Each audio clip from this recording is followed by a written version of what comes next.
Hi, welcome to my channel. இது உங்க ஆர்த்தி. இந்த வீடியோல என்ன பார்க்க போறோம்னா ப்ராடக்ட் லைஃப் சைக்கிள் காஸ்டிங். ஒரு ப்ராடக்ட்டை நம்ம மார்க்கெட்ல லான்ச் பண்ணும்போது அப்பதான் அது இன்ட்ரோடக்ஷன் பீரியட்ல இருக்கும்பா. ஓகேவா? ஃப்ரம் த இன்ட்ரோடக்ஷன் பீரியட்ல இருந்து டெக்லைன் வரைக்கும் அந்த product out of the market போகும்போது வரைக்கும் நம்மளுக்கு என்னென்ன காஸ்ட் ஆகுது, எவ்வளவு அதோட ப்ராஃபிட் நம்ம எவ்வளவு ஈல்ட் பண்றோம் from the product, how much we can yield from that particular product. ஓகேவா? சோ அதை கம்ப்யூட் பண்றத இந்த ப்ராடக்ட் லைஃப் சைக்கிள் ஸ்டேட்மெண்ட். ஓகேங்களா? இந்த கர்வ் எதை டிஃபைன் பண்ணோம்னா, ஒரு ப்ராடக்ட 4 ஸ்டேஜ் இருக்கும்பா. Product introduction stage, and then growth, and then maturity, and then decline. ஓகேங்களா? இன்ட்ரோடக்ஷன் ஸ்டேஜ்ல அதோட சேல்ஸ் வந்து கொஞ்சம் கொஞ்சமா நம்மளுக்கு அப்பதான் இன்க்ரீஸ் ஆயிட்டு இருக்கும். டுவர்ட் அப்ல இருக்கும் அதோட சேல்ஸ் கர்வ் பிக்கப் ஆயிட்டு இருக்கும். அண்ட் தென் மெச்சூரிட்டியும் growth அண்ட் மெச்சூரிட்டியும் நம்மளுக்கு டுவர்ட் சேல்ஸ் வந்து பீக் லெவலுக்கு கொண்டு போகும். ஓகேங்களா? அந்த மெச்சூரிட்டி ஒரு ப்ராடக்ட் அட்டைன் பண்ணிடுச்சு அப்படின்னா அதோட சப்ஸ்டியூட் ப்ராடக்ட் வந்துரும்ல புதுசா மார்க்கெட்ல. மெச்சூரிட்டி லெவல்ல ஓரளவு அந்த ப்ராடக்ட் கொஞ்ச நாள் அதால சஸ்டெயின் பண்ண முடியும். ஆஃப்டர் தட் அப்படியே அது டெக்லைன் ஆயிட்டே போகும். எக்ஸாம்பிள் பாத்தீங்கன்னா எல்லா ப்ராடக்ட்க்கும் இது சூட்டபிள் தான். எக்ஸாம்பிள், இந்த பிளாக் அண்ட் ஒயிட் டிவி இருக்கும்ல, பிளாக் அண்ட் ஒயிட் டிவியை எது ரீப்ளேஸ் பண்ணுச்சு? கலர் டிவி ரீப்ளேஸ் பண்ணாங்க. ஓகேங்களா? அந்த கலர் டிவி இப்ப எது ரீப்ளேஸ் பண்ணிருக்கு? ஓகேங்களா? இப்ப கலர் டிவி வந்து இந்த பிளாக் அண்ட் ஒயிட்ட அப்படியே ரீப்ளேஸ் பண்ணிட்டாங்க. இது டிக்ளைன் ஆயிடுச்சு. இந்த ரெண்டு ப்ராடக்ட்மே இப்ப அவுட் ஆஃப் மார்க்கெட் போயிடுச்சு, ஓல்டு ப்ராடக்ட் ஆயிடுச்சு. அண்ட் தென் இத ரெண்டையும் எல்இடி டிவி வந்து ரீப்ளேஸ் பண்ணுச்சு. எல்இடி டிவி தான் இப்ப மெச்சூரிட்டி லெவல்ல இருக்கு, மெச்சூரிட்டி பீரியட்ல இருக்கு. ஓகேங்களா? இப்ப ஸ்மார்ட் டிவி வந்து இன்ட்ரடியூஸ் பண்ணி growth ஆயிட்டு இருக்கிற ஸ்டேஜ்ல இருக்காங்க. ஓகேங்களா? அந்த ஸ்மார்ட் டிவி எப்ப வந்து மெச்சூரிட்டி லெவல அட்டைன் பண்ணுதோ அப்போ LED TV out of market ஆயிடும். ஓகேவா? ஓல்டு ஒன் ஆயிடும், அப்படியே மார்க்கெட் விட்டு வெளில போயிடும். ஸோ இதுதான் ஒரு ப்ராடக்ட் லைஃப் சைக்கிள் கர்வ். சரிங்களா? இப்போ ஒவ்வொரு ஸ்டேஜ்லயும் நம்மளுக்கு வந்து காஸ்ட் வந்து வேரி ஆகும். ஓகேவா? ரா மெட்டீரியலா இருக்கட்டும், and then availability of raw material depend பண்ணி அந்த ரா மெட்டீரியலோட காஸ்ட் இருக்கும். அண்ட் தென் இன்ட்ரோடக்ஷன்லயும் growth பீரியட்லயும் நம்மளுக்கு எந்த எக்ஸ்பென்சஸ் ரொம்ப அதிகமா இருக்கும்? அட்வர்டைஸ்மெண்ட் அதிகமா இருக்கும்ப்பா பிக்சட் காஸ்ட்ல. ஓகேவா? அட்வர்டைஸ்மெண்ட் நம்மளுக்கு அதிகமா கொடுக்குற மாதிரி இருக்கும். மெச்சூர்ட் ஆயிடுச்சு டெக்லைன் பீரியட்ல நம்ம அட்வர்டைஸ்மெண்ட் கொடுக்க மாட்டோம். ஒவ்வொரு பீரியடுக்கும் அந்த பீரியடை பொறுத்து, அதோட ஸ்டேஜ பொறுத்து காஸ்டும் வேரி ஆகும், நம்மளுக்கு கிடைக்கிற ரெவன்யூவும் வேரி ஆகும். சரிங்களா? சோ இதை டிபெண்ட் பண்ணி தான் நம்ம இப்ப ஸ்டேட்மெண்ட் போட போறோம். நம்ம இன்ஸ்டிடியூட் மெட்டீரியல்ல பாத்தீங்கன்னு வச்சுக்கோங்க. இன்ஸ்டிடியூட் மெட்டீரியல்ல இந்த ப்ராப்ளம் கொடுத்துருப்பாங்க, இல்லஸ்ட்ரேஷன் 1. ஸோ இது ரொம்ப பேசிக் ப்ராப்ளம் தான்ப்பா. அதனால 3 ப்ராடக்ட் இருக்கு, அதோட எஸ்பி கொடுத்துருப்பாங்க, காஸ்ட் எவ்வளோன்னு சொல்லி கொடுத்துருப்பாங்க. இது வந்து வெறும் நம்மளுக்கு கிடைக்கிற ரெவன்யூல இருந்து நம்மளோட காஸ்ட் எல்லாம் மைனஸ் பண்ற மாதிரி தான் வரும். பட் ஆனா நம்ம எக்ஸாம்ல பாத்தீங்கன்னா, ப்ரீவியஸ் இயர் கொஸ்டின் பேப்பர்ல பாத்தீங்கன்னா ஒரு ஸ்டேட்மெண்ட் ப்ரிப்பேர் பண்ற மாதிரி இருக்கு. ஸோ நான் இந்த சம்ம நான் எடுத்து வச்சிருக்கேன். 2019 ஜூனோட கொஸ்டின் பேப்பர். அதோட லிங்க் வந்து அந்த பிடிஎஃப் லிங்க் வந்து நான் டிஸ்கிரிப்ஷன்ல கொடுக்குறேன், பாருங்க. சோ நம்ம இன்னைக்கு இந்த ப்ராப்ளத்தை நம்ம சால்வ் பண்ணுவோம்.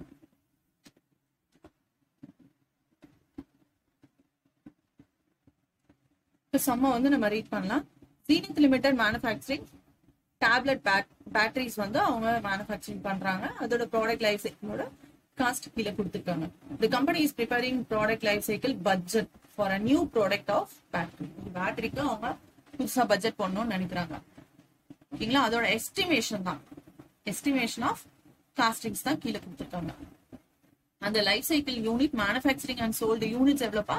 This is the unit 2 lakhs units வந்து அவங்க பண்ணணும்னு நினைக்கிறாங்க. எஸ்பி கொடுத்துருக்காங்க 55 rupees.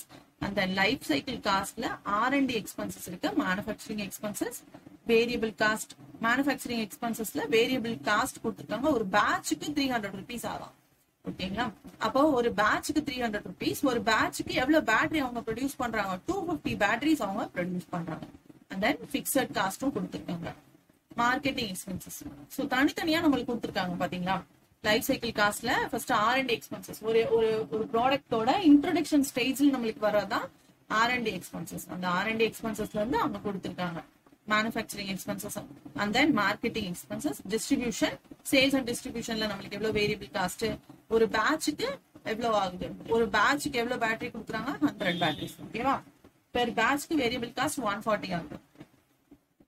Fixed cost and then customer service cost per battery, ஒரு பேட்டரிக்கு எவ்வளவு. ஸோ இது ஃபுல்லாமே டோட்டலா வேரியபிள்னு கொடுத்துருக்காங்க. ஸோ அப்ப நம்மளுக்கு ப்ராப்ளம் இல்லை.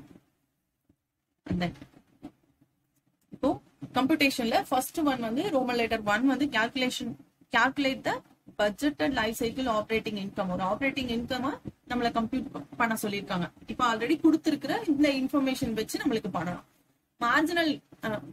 மார்ஜினல் காஸ்டிங் பொறுத்த வரைக்கும் இப்போ உங்களுக்கு சம் எக்ஸாம்ல போய் அப்பியர் ஆறீங்க, அப்போ வந்து உங்களுக்கு கீழே இந்த 2 ரோமன் லெட்டர் 3, 4 இதெல்லாம் தெரியல அப்படின்னாலும் எக்ஸிஸ்டிங்கா கொடுத்துருக்காங்கல்லப்பா, அந்த இன்ஃபர்மேஷன் வச்சு ஒரு ஸ்டேட்மெண்ட் போட்டுருங்க. அதுக்கு தனியா மார்க் இருக்கு. ஒரு 3 மார்க்ஸோ ஒரு 4 மார்க்ஸோ அவங்க அலாட் பண்ணிருப்பாங்க. சரிங்களா? அப்போ எக்ஸிஸ்டிங் கொடுத்துருக்கிற இந்த இன்ஃபர்மேஷனை நம்ம ரெவன்யூல இருந்து நம்ம டோட்டல் காஸ்ட் மைனஸ் பண்ணா நம்மளுக்கு ப்ராஃபிட் கிடைச்சிரும்ல. சோ அந்த ஒரு ஸ்டேட்மெண்ட்டை கரெக்டா போட்டாலே போதும். மினிமம் நம்மளுக்கு ஒரு 2 மார்க்ஸ் ஆகுது கிடைக்கும். ஈவன் தான் உங்களுக்கு இந்த ரோம் லெட்டர் 2 or 3 தெரியாட்டினாலும் ஸ்டெப்ஸ் மார்க் இருக்கு, ஒர்க்கிங்ஸ்க்கு மார்க் இருக்கு. ஒர்க்கிங்ஸை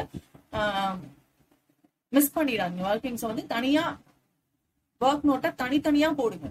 எக்ஸாமினருக்கு உங்களோட பேப்பரை ஃபெசிலிட்டேட் பண்ணி கொடுங்க.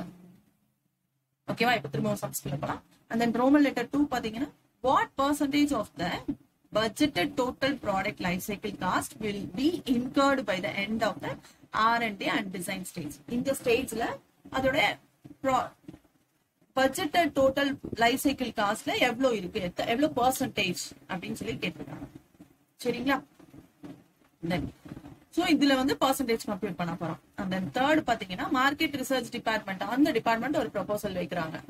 என்னன்னா ரெடியூசிங் பிரைஸ். இதுல வந்து 55 ரூபாய் நம்ம சொல்லியிருக்கோம்ல எஸ்பி. சோ அதுல வந்து 2000 ரூபாயை வந்து இன்க்ரீஸ் பண்ணிருக்கோம் அப்படின்னா ரெடியூஸ் பண்ணோம்னா 2000 ரூபாய் குறைச்சோம். 55 ரூபாயில இருந்து 2000 ரூபாய் 2 rupees 50 பிரைஸ் நம்ம குறைச்சோம்னா நம்மளுக்கு 8% நம்மளுக்கு வந்து இன்க்ரீஸ் ஆகும். சோ அதுக்கு ஒரு நம்ம ப்ராஃபிட் எஸ்டிமேஷன் கொடுத்துருக்காங்க. சேல்ஸ் வந்து 8% நம்மளுக்கு இன்க்ரீஸ் ஆகுது அப்படின்னா company plan to increase manufacturing and distribution batch சைஸையும் நம்ம 8%, ஒவ்வொரு பேட்சோட சைஸையும் நம்ம இன்க்ரீஸ் பண்ணிக்குவோம் 8%. ஓகேவா? So variable cost and then fixed cost எல்லாமே சேம்ன்ற மாதிரியே நம்ம அசியூம் பண்ணிக்கலாம். அண்ட் தென் நம்ம should the company reduced battery price, இப்ப சொன்னோம்ல அந்த 2000 ரூபாய் குறைக்கணுமா வேணாமா அப்படின்னு சொல்லிட்டு நம்ம கிட்ட ஒரு சஜஷன் கேட்கணும். சோ நம்ம suggestion கொடுத்தலாம். And then what do you mean by incremental cost? இந்த incremental costனா என்ன? It is variable, always variable தான் இருக்குமா incremental cost அப்படின்னு கொடுத்துருக்காங்க, கேட்டிருக்காங்க. சோ இதுக்கு நம்ம ஆன்சர் எழுதி, சாரி இது வந்து பி கொஸ்டின், இதோட ரிலேட்டட் கிடையாது. இது பி கொஸ்டின், தனியா செப்பரேட் கொஸ்டின். சாரி நான் இதையும் சேர்த்து எக்ஸ்பிளைன் பண்ணிட்டேன் ஒரு ஆர்வம் கலர்ல. சோ இப்ப நம்ம சம்ஸ்குள்ள போலாம். ஃபர்ஸ்ட் வந்து கேட்ட மாதிரி ரோமன் லெட்டர் 1. சோ இதோட சம்ம வந்து நம்ம இப்ப பாத்திரலாம். So first revenue part. ரெவன்யூல இருந்து நம்மளுக்கு கிடைக்கிற சேல்ஸ் வேல்யூல இருந்து நம்ம டோட்டல் காஸ்ட் மைனஸ் பண்ணாலே நம்மளுக்கு இன்கம் கிடைச்சிடும். ஓகேங்களா? இதுல எது முக்கியம்னா, முக்கியமான விஷயம் ப்ராடக்ட் லைஃப் சைக்கிள்ல ஒரு ஸ்டேஜ் வைஸ் தான் எழுதணும். ஃபர்ஸ்ட் காஸ்டிங்கே ரெவன்யூ போட்டாச்சு. Revenue 2 lakhs units into 55 rupees. அப்ப நம்மளுக்கு எவ்வளவு வரும்? ஓகேங்களா? So 2 lakh into 55 is equal to 1 crore 10 lakhs வந்துருச்சு. அந்த காஸ்ட் வந்து நம்ம டோட்டல் காஸ்ட் நம்ம எழுத ஆரம்பிச்சோம். ரிசர்ச் அண்ட் டெவலப்மெண்ட் தான்ப்பா வந்து ஃபர்ஸ்ட் ஒரு ப்ராடக்ட்டை ரிசர்ச் பண்ணாதான் மார்க்கெட்ல நம்ம லான்ச் பண்ணுவோம். ஃபர்ஸ்ட் காஸ்டே வந்து ரிசர்ச் அண்ட் டிசைன் தான் வரும். சரிங்களா? அதோட காஸ்ட் வந்து நம்மளுக்கு அப்படியே கொடுத்துருக்காங்க 8 lakhs. 8 lakhs அப்படியே எழுதினா மேனுஃபேக்சரிங். தென் ரிசர்ச் முடிச்சோம் நம்ம என்ன பண்ணுவோம்? ஒரு ப்ராடக்ட்டை உற்பத்தி தான் பண்ணுவோம், மேனுஃபேக்சரிங். அதோட வேரியபிள் காஸ்ட் வந்து ஒரு ப்ராடக்ட் 25 ரூபாய், மொத்தம் 2000 யூனிட், 2 லட்சம் யூனிட். அப்போ மேனுஃபேக்சரிங் டோட்டல் மேனுஃபேக்சரிங் காஸ்ட் எவ்வளவு நம்மளுக்கு? 50 lakhs. And then variable cost வந்து பேட்சோட வேரியபிள் காஸ்ட்.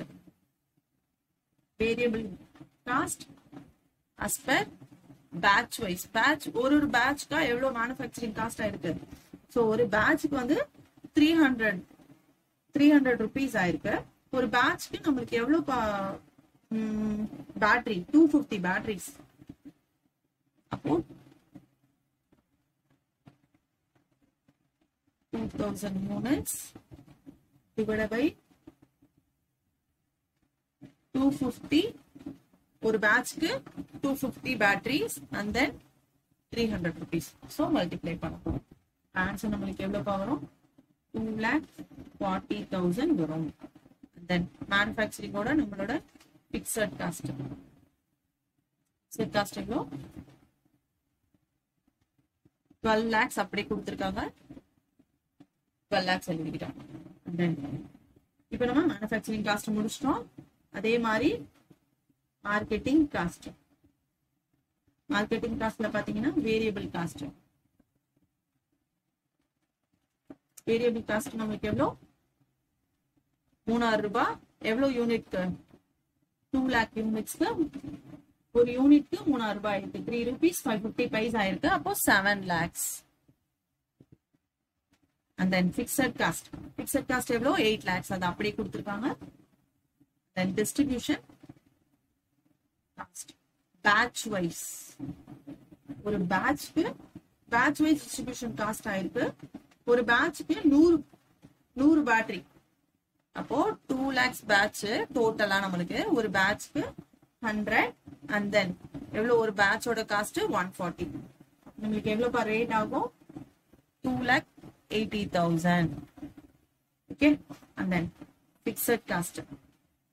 இது வேரியபிள் காஸ்ட் நம்மளுக்கு முடிஞ்சிருச்சு. fixed cost அவங்களுக்கு கொடுத்திருக்காங்க 4,60,000. Okay. and then customer service.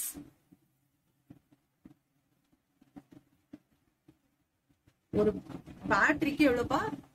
₹1.70 ஆயிருக்கு. நம்மளுக்கு 2 lakh யூனிட்ஸ். ஓகேங்களா?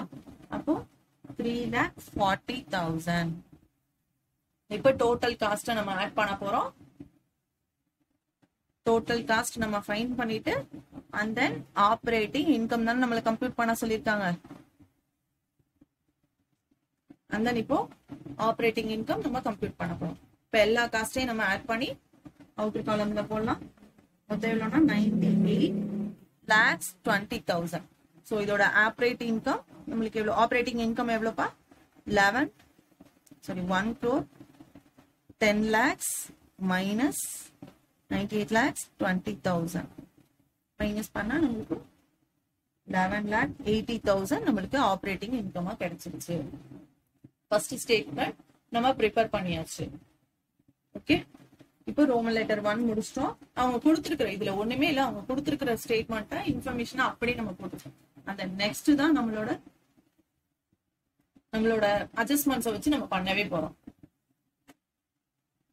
இப்போ ஃபர்ஸ்ட் ரீட் பண்ணலாம். ரோமன் லெட்டர் 2 பாத்தீங்கன்னா what a percentage of total budgeted total product life cycle cost. நம்மளுக்கு இந்த டோட்டல் காஸ்ட் இருக்குல்லப்பா, இந்த ப்ராடக்ட் லைஃப் சைக்கிள் பட்ஜெட்டோட total cost. That means total காஸ்ட்னா எது? இந்த 98,20,000. சோ இதுதான் நம்மளோட டோட்டல் காஸ்ட். சரிங்களா? இதுல will be incurred by the எவ்வளவு நம்ம செலவு பண்ணிருக்கோம்? R&D அண்ட் டிசைன் ஸ்டேஜுக்கு. ஓகே. அப்ப R&D நம்மளுக்கு எவ்வளவு செலவு பண்ணிருக்கோம்?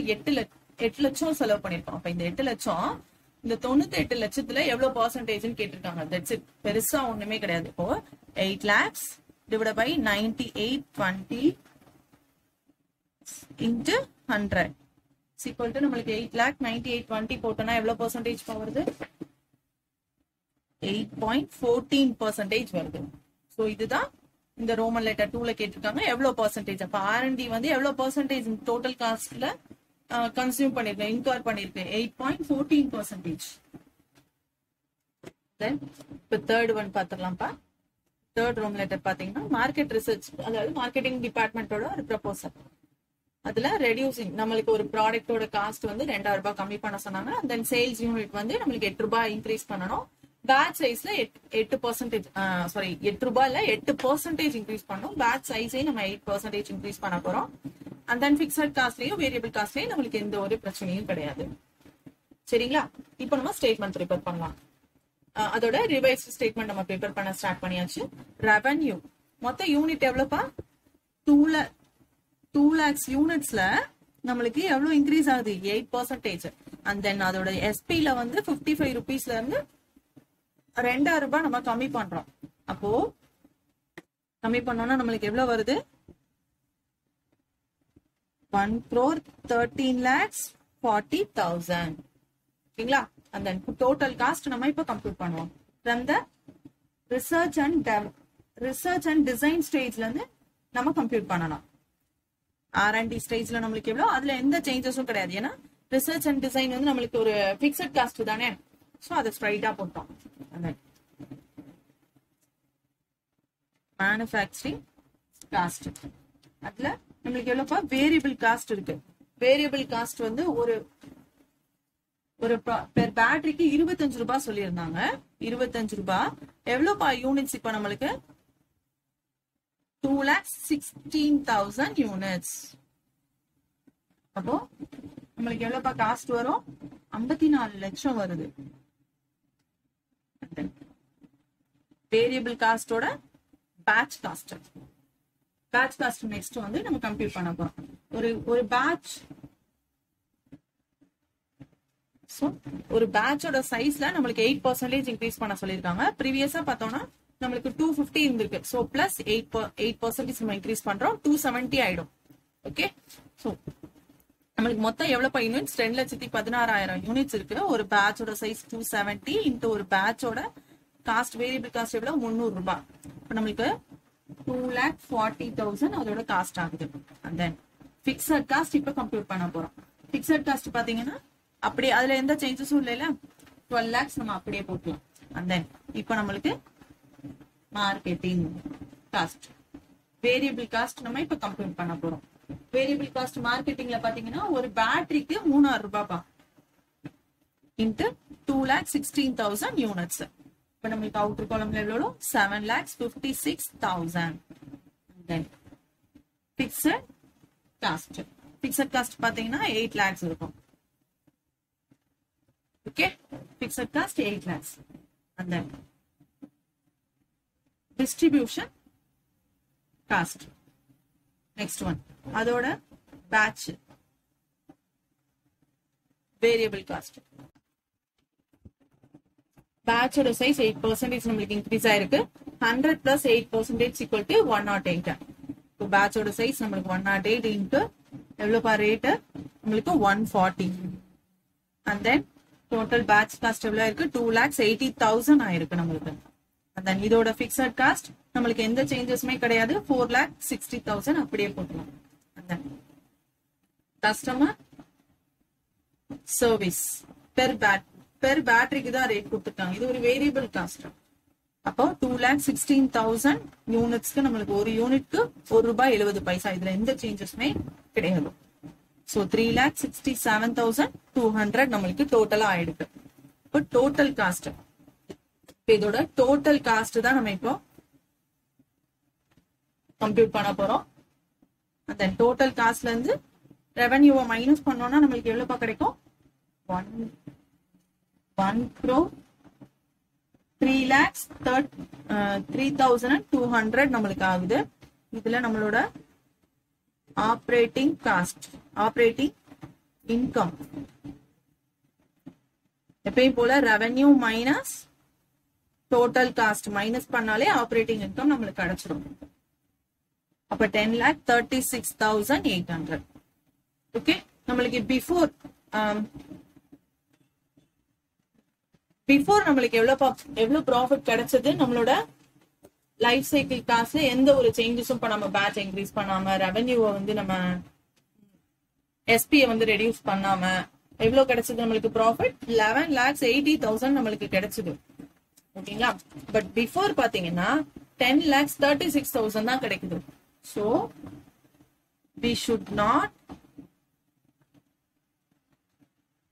be reduce price. எஸ்பியை வந்து நம்ம ரெடியூஸ் பண்ணக்கூடாது.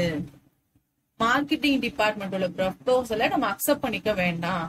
பிகாஸ் ஆஃப்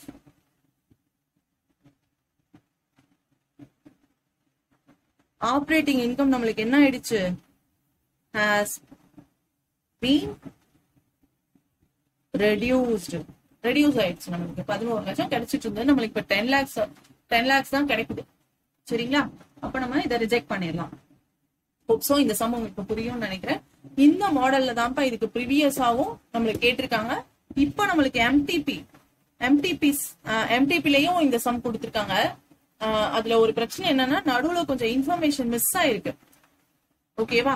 சோ இந்த டேபுலர் காலம், இந்த டேபிள அவங்க மிஸ் பண்ணிட்டாங்க. எம்டிபில கொஸ்டின் பேப்பர்ல ஆன்சர்ல பாத்தீங்கன்னா இந்த டேபிள வச்சு நம்ம சம் செய்யற மாதிரி இருக்கு. ஓகேவா? சோ இந்த ரெக்யர்மெண்ட் மட்டும் கொடுத்திருக்காங்க, பிஃபோர் கொடுத்திருக்காங்க. நடுவுல இந்த பார்ட் மட்டும் எம்டிபில கொஞ்சம் மிஸ் ஆயிடுச்சு. இன்ஸ்டியூட் போட்டிருக்கிற பிடிஎஃப்ல அது மட்டும் பாத்துக்கோங்க. அந்த இதே கொஸ்டின் பாத்தீங்கன்னா இந்த பிடிபி ஜூன் 2016 வந்து செட் ஆன்ல ரிலீஸ் பண்ணிருக்காங்க. சிலபஸ் 12ஓட சிலபஸ்ல இது பண்ணிருக்காங்க. நான் அதோட லிங்க்கும் நான் கொடுக்குறேன். இதே மாடல் சம் தான், நீங்க கொஞ்சம் ரெஃபர் பண்ணிக்கோங்க. வேற ஏதாவது சம்ஸ் வேணும், வேற ஏதாவது ப்ராப்ளம் கான்செப்ட் போகணும்னா கமெண்ட் செக்ஷன்ல கமெண்ட் பண்ணுங்க. Happy studying.